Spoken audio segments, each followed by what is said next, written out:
Assalamualaikum warahmatullahi wabarakatuh. Alhamdulillahirabbil alamin wa bihi nasta'inu ala umuri dunya waddin. Allahumma shalli ala sayyidina Muhammadin abdika wa nabiyyika wa rasulika nabiyil ummi wa ala alihi wa sahbihi wa sallim taslima bi qadri 'azamati dzatika fi kulli waqtin wa hin. Pemirsa Kampusku TV yang berbahagia, yang dirahmati Allah Subhanahu wa taala. Alhamdulillah kita bertemu lagi di acara Kultum Ramadan di channel Kampusku TV. Saat ini kita sedang menjalankan ibadah di bulan Ramadan. Ramadan merupakan media atau wahana yang diberikan Allah kepada kita untuk memaksimalkan pengalaman spiritual kita agar kita bisa bertransformasi menjadi pribadi yang lebih baik. Ibadah di bulan Ramadan salah satunya adalah ibadah puasa. Jika kita melihat lebih luas, dimensi yang lebih lebar, puasa adalah mekanisme alamiah untuk melakukan banyak hal. Mekanisme alamiah. Di antaranya adalah untuk melakukan transformasi atau metamorfosis. Kemudian untuk melakukan proses detox atau pembersihan dan fungsi-fungsi lain.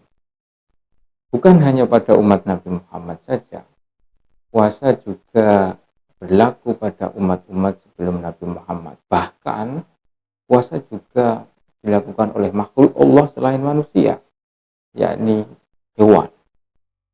Umpama kupu-kupu sebelum bermetamorfosis menjadi kupu-kupu, kita lihat ulat melakukan puasa atau menahan diri di dalam kepompong.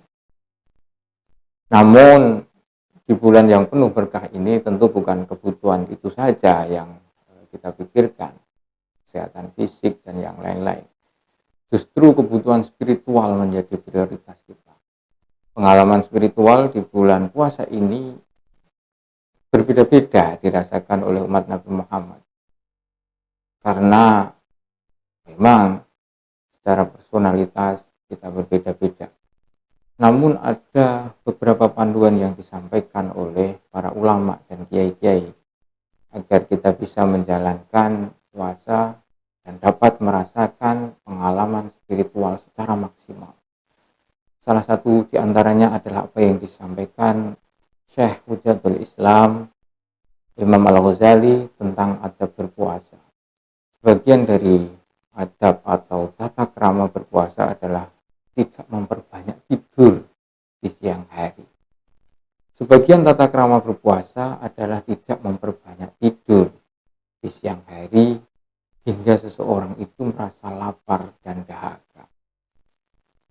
Lalu bagaimana dengan hadis yang menerangkan nilai tidurnya seseorang yang berpuasa adalah ibadah? Di dalam kitab Tangqiqul Qaul Al-Hadits karya Syekh Muhammad ibn Umar An-Nawawi Al-Bantani disebutkan naum shaimi ibadatun wa shamtuhu tasbihun wa amaluhu mudha'afun wa du'a'uhu mustajabun wa dhanbuhu maghfurun. Rahul Baihaqi an Abdullah bin Abi Aufin wa huwa haditsun dhaif. Diriwayatkan oleh Baihaqi ada hadis naumus shaim ibadat. Tidurnya orang yang berpuasa adalah ibadah.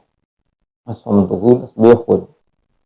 Dan diamnya orang yang berpuasa itu adalah bertasbih. Wa amaluhu mudha'af.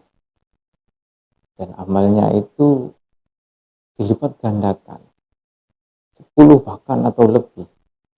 Wa du'a'uhu mustajabun. Dan doanya adalah mustajab. Wa dhanbuhu maghfurun. Dan dosa-dosanya